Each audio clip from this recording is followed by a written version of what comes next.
नमस्ते। आज फेरि आइपुगे हामी तपाईहरुको लागि आलु र मटरको रेसिपी लिएर। आलु मटरको यो रेसिपीको लागि हामीले आज युज गर्ने छौं 200 ग्राम मटर, जुन चाहिँ हामीले ओभरनाइट पानीमा भिजाइकिन राखेको छौं। हामीले लिएको छौं प्याज चाहिँ चप गरेको छौं मिडियम साइजको। लसुन हामीले 4-5 वटा कुवा चप गरेको छौं। खुर्सानी हामीले 3टा चप गरेको छौं र अदुवा चाहिँ हामीले 2 इन्च साइजको चप गरिकिन राखेको छौं। हामीले चाहिँ एउटा आलु चाहिँ हामीले यस्तो सानो पिस गरेर काटेको छौं। अब हामी चाहिँ आलु र मटर बोइल गर्छौं। कुकरमा 1 सिटी बजाइकिन हामीले यसरी बोइल गरिकिन राखेको छौं। अन्त घुगुनी चाहिँ लास्टमा गार्निश गर्नु लागि हामीले युज गर्छौं भुजा चाहिँ हामीले 50 ग्राम लिएको छौं। एउटा मिडियम साइजको प्याज चप गरेको छौं। धनिया पत्ता चप गरेको छौं। तित्रीको पानी हामीले लिएको छौं। तित्री 25 ग्राम युज गरेको छौं।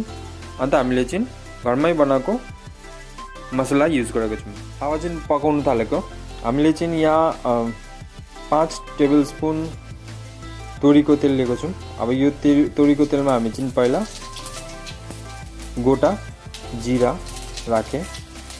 अब गोटा जीरा राखेको बाद हामी चाहिँ यहाँ सुक्खा खुर्सानी 2टा राखिदिए। अब यसरी चप गरेको प्याज चाहिँ राख्छौं। अन्त यसरी चलाइबस्नुपर्छ। अब अलिक प्याज जति बेला गोल्डन ब्राउन हुन्छ, अब हामी चाहिँ नुन एड गर्छौं। नुन चाहिँ हामीले हाफ टी स्पुन एड गरेको छौं। अब यहाँ हामी चाहिँ एड गर्छौं जीरा पाउडर पनि हामीले हाफ टी स्पुन एड गरेको छौं। अब हामी एड गर्छौं सुक्खा यानी धुलो खुर्सानी, यो पनि हामी हाफ टी स्पुन एड गर्छौं। अन्त एड गर्छौं बेसार पनि हामी हाफ टी स्पुन एड गरेको छौं। अन्त यो चाहिँ अलिक चलाइबस्छौं। हामी अलिक चलाइबसे पनि यहाँबाट चाहिँ तपाईहरुको गन्ध चाहिँ जान्छ काँचो मसलाको। अन्त यहाँ चाहिँ हामी चप गरेको अदुवा लसुन र खुर्सानी एड गर्छौं। एड गरेर अलिक चलाउनु पर्छ। यसरी चलाएको पछि हामी यहाँ चाहिँ एड गर्छौं half T spoon Kashmiri chilli powder. यो चाहिँ कलरको लागि हो।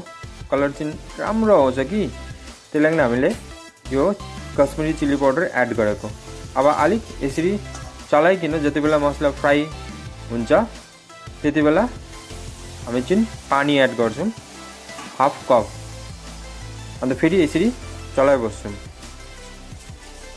अन्त यसरी चाहिँ चलाइबस्नु पर्छ।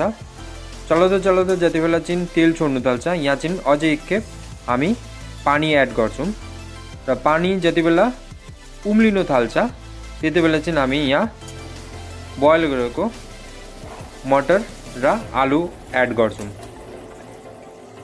यो रेसिपी चाहिँ हामीले मिडियम फ्लेममा पकाएको छौं स्टार्टदेखि एन्डसम्म। हाम्रो हेर्नुहोस् आलु र मटरको यो रेसिपी रेडी भइसकेको छ। अब चाहिँ हामी माथिबाट हाम्रो घरमै बनाएको मसला एड गरेको छौं। यो रेसिपी चाहिँ हाम्रो अब रेडी भयो। अब चाहिँ हामी ग्यास बन्द गरिदिन्छौँ। अन्त हजुरहरूलाई हाम्रो यो रेसिपी राम्रो लागेपछि चाहिँ हाम्रो च्यानललाई लाइक कमेन्ट र सेयर गरिदिनु होला। अन्त हाम्रो च्यानल चाहिँ सब्स्क्राइब गरेर हाम्रो उत्साह चाहिँ बढाइदिनु होला, ताकि हामी तपाईहरुको लागि अझै राम्रो रेसिपिजहरू ल्याउन सकौं यो च्यानलमा। धन्यवाद।